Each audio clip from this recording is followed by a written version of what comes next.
Assalamualaikum warahmatullahi wabarakatuh. Saya Nur Atika Lorasati, NIM 17650-152. Di sini saya akan mereview materi tentang fase desain. Aktivitas utama dalam fase desain adalah membuat top dan medium level dari desain sistem dan mendokumentasikannya dalam spesifikasi desain. ATP adalah sebuah dokumen tes yang akan digunakan untuk mendemonstrasikan seluruh fungsi sistem kepada user pada fase penerimaan.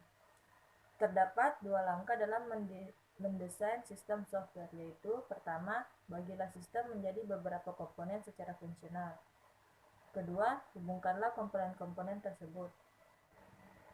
Desain yang terstruktur. Tujuan utama dari desain yang terstruktur adalah memecah sistem menjadi bagian yang lebih kecil, teratur, dan mudah untuk dibangun. Desain top-down. Desain top-down dimulai dengan top-level design atau TLD. Masing-masing komponen utama atau kotak dalam TLD dipecah menjadi sub-bagian dimulai dengan level teratas, kemudian turun ke level berikutnya, dan seterusnya. Desain bottom-up. Pada kasus tertentu mungkin akan lebih mudah mendesain dengan menggunakan pendekatan dari level bawah atau rendah ke level atas. Hal ini sering ditemui pada kasus sistem pengontrolan proses, di mana peralatan pengontrolan hardware pada level di terbawah menentukan bagaimana sistem tersebut disatukan. Pertukaran desain tingkat atas. Umumnya banyak desain tingkat atas yang dapat mencapai atau memperoleh hasil yang sama dalam sebuah sistem software. Prioritas desain. Pilihan TLD Anda akan mempengaruhi hal-hal berikut ini: biaya sistem, waktu yang diperlukan untuk membangun sistem, sifat mudah dipakai, kinerja, ukuran sistem, kehandalan, dan kemampuan modifikasi.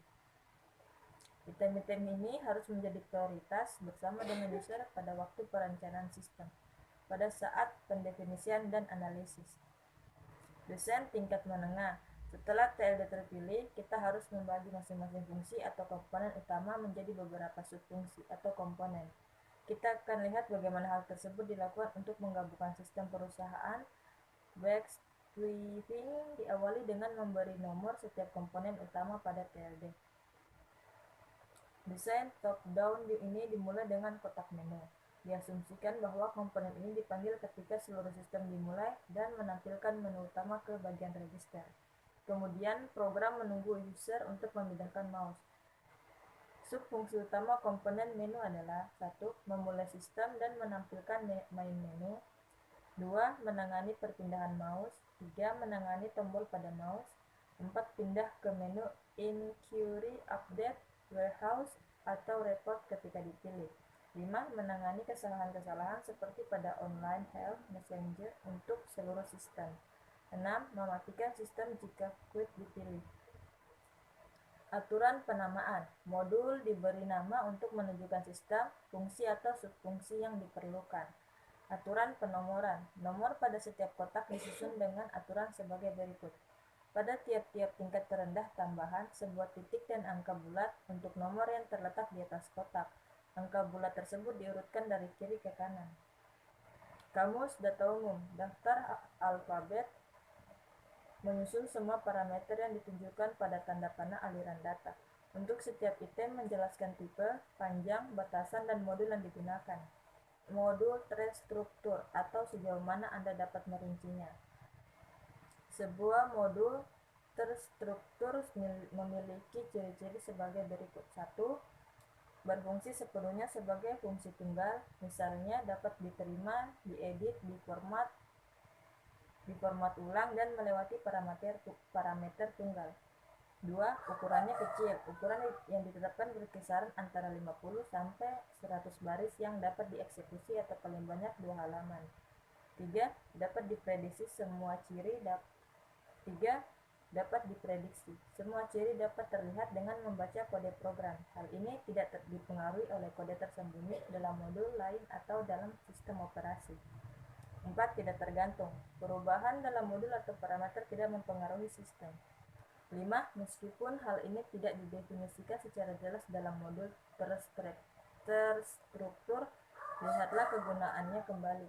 Suatu modul yang cukup lengkap dan umum mengakibatkan Anda dapat menggunakannya pada aplikasi lain dengan memodifikasi sedikit mungkin. Desain file. Dapatkan kinerja yang sesungguhnya. Anda memulai mendesain file dengan melihat hasil dari fase analisis. Kebutuhan-kebutuhan yang didesain level atas yang sejauh ini dihasilkan. Mengoptimalkan file. Langkah selanjutnya adalah mengoptimalkan penyimpanan disk dengan mengurangi kerangkapan file-file dan file-file. Mengoptimalkan sejumlah variabel item-item. Dalam stdin file terdapat dua file, yaitu informasi cs_no dan pymnt yang diulang untuk masing-masing kursus dari siswa yang mendaftar. Dengan cara yang sama akan diulang file-file dalam file schedule dan course. Hal ini dapat diatasi dengan membuat program yang menggunakan file yang mempunyai ukuran yang berubah-ubah. Panjang dari sebuah rekod berubah sesuai dengan penambahan maupun penghapusan sebuah item. Metode ini dapat menghemat ruang penyimpanan. File history. Apa yang kita lakukan tentang data pada siswa yang telah mengambil sebuah kursus. Pemecahan masalah ini dengan mendefinisikan sebuah file stdin history. Dan setelah seorang siswa mengambil sebuah kursus, rekodnya dipindahkan dari file stdin ke file history. Pengujian desain file. Pada desain ini, setiap permintaan kebutuhan yang melibatkan pengaksesan data harus diproses dengan desain file. Hal ini menandakan perkembangan selanjutnya. Sistem manajemen database relasional atau RDBMS. Kelebihan utama dari RDBMS adalah fleksibilitasnya. Sebagai contoh, jika kita ingin mengakses data yang sejenisnya secara berlainan dari berbagai aplikasi, maka sistem ini akan dapat menampungnya. Kekurangannya hanya dapat pada performance, membutuhkan banyak memori dan waktu untuk menyimpan, menjalankan dan merinci seluruh bagian tabel. Penghematan waktu yang diakibatkan oleh pemakaian yang mudah dan fleksibilitas dari sistem membuat RDBMS yang terdapat pada sebuah komputer atau CPU yang baik sebagai investasi yang berharga. Keuntungan dari analisis dan desain yang terstruktur adalah mengurangi jumlah kesalahan. Proses desain atau desain proses. Tim desain. Pilihlah orang-orang terbaik untuk tim desain. Tim desain yang baik tidak perlu orang yang menguasai bahasa pemrograman. Mereka haruslah orang yang dapat mengkonsep semuanya. Hindari orang-orang yang selalu menginginkan kesempurnaan dalam tim desain. Pertemuan desain. Merancang sesuatu mirip dengan urun remuk atau brainstorming. Beberapa orang berkumpul dalam suatu ruangan yang tenang dan tidak terganggu. Setiap orang diharapkan untuk mengeluarkan semua ide mereka agar semua elemen yang berfungsi dapat digunakan dan juga memikirkan bagaimana cara menguasainya. Dokumentasi teknik. Pertimbangkan hal-hal berikut ketika menulis dokumentasi teknik. Pertama, gunakan bahasa yang formal dan tepat. 2. Gunakan gambar, diagram yang terstruktur dan yang sejenisnya. 3. Buatlah agar maksud dari desain menjadi jelas pada beberapa halaman pertama. Kemudian uraikan. 4. Cobalah untuk konsisten pada grafik-grafik dan struktur kalimat. Standar ketentuan pada waktu desain. Buatlah aturan yang standar seperti berikut. 1. Beberapa ketentuan desain. Format struktur diagram, modul, dan kaidah penamaan variabel ini digunakan untuk semua tingkatan yang rendah. 2. Parameter yang mendahului. Rincian perintah, panjang, format, atau tipe. 3. Penanganan kesalahan. Setiap modul melewati keadaan di mana kesalahan muncul dan nomor kesalahan untuk ditangani. 4. Standar pemrograman. Standar pemrograman terstruktur seperti pemunculan kode, yaitu seperti white space, memasukkan, atau komentar-komentar. Konsep yang diperbolehkan yaitu organisasi, ukuran modul, dan ketergantungan secara rinci. Membuat template yang berisi komentar seperti judul, parameter-parameter, itu penerima dan pengirim, masukan, variabel yang digunakan, memanggil subroutine, penanganan kesalahan, serta exit. 5. Programmer memulai dengan template ini dan mengisikan kode proses. Garis besar spesifikasi desain. Spesifikasi desain terdiri atas 1. Judul halaman dan daftar isi, 2. Gambaran umum, 3. Daftar hardware atau software yang akan dipakai, 4. Daftar urutan prioritas desain, 5. Diagram desain dan beberapa modul dictionary yang umum, 6. Beberapa kebiasaan penamaan modul yang umum, 7. Parameter yang dipakai dan data dictionary, 8. Penanganan kesalahan, jelaskan bagaimana kesalahan akan ditangani, 9. Standar pemrograman terstruktur, 10. Alat pemrograman terstruktur, 11. Top level design termasuk struktur diagram TLD, 12. Medium level design termasuk struktur diagram MLD, 13. Modul dan kamus data, 14. File dan tabel. Menguji desain. Ketika desain telah selesai, semuanya harus berjalan dengan benar. Maksudnya adalah untuk menjamin hal-hal berikut. 1. Semua keperluan spesifikasi fungsi sudah ketemu.